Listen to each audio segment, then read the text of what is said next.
Hello viewers, কি অবস্থা, কেমন আছেন সবাই? চলুন আজকের ভিডিওটিতে আমরা জেনে আসি বিশ্বের সবচেয়ে বড় এয়ারপোর্ট সম্পর্কে, যেটা সৌদি আরবে অবস্থিত। প্রতিনিয়ত নিজেদের রেকর্ড নিজেরাই ভাঙছে সৌদি আরব। কখনো সবচেয়ে উঁচু অট্টালিকা, তো কখনো সবচেয়ে বড় এয়ারপোর্ট তৈরি করছে তারা। দেশটির প্রকল্পের কথা শুনে যে কেউ অবাক হন। সৌদি আরবে এমন একটি বিমানবন্দর আছে যেখানে প্রায় 4 থেকে 5টি শহরের মানুষ বসতি স্থাপন করতে পারত।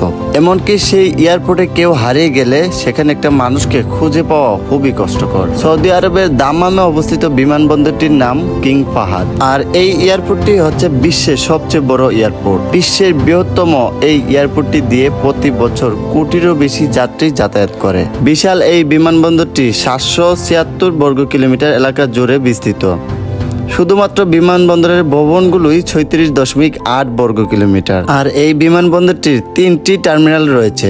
এই বিশাল জায়গায় একবার কেউ হারিয়ে গেলে তাকে খুঁজে পাওয়া একেবারে অসম্ভব বলেই গণ্য করা হয়। গণমাধ্যম তথ্য অনুসারে কিং ফাহাদ বিমানবন্দরের নির্মাণ কাজ শুরু হয়েছিল 1983 সালে এবং 16 বছর পর 1999 সালে এর নির্মাণ কাজ শেষ হয়। উপসাগরীয় যুদ্ধে এ সময় এটি আমেরিকান বিমান ঘাঁটি হিসেবে ব্যবহৃত হতো এবং এই বিমানবন্দরটি 1999 সালে যাত্রা শুরুর পর থেকে এটি 43টিরও বেশি গন্তব্যের সঙ্গে সংযোগ স্থাপন করেছে।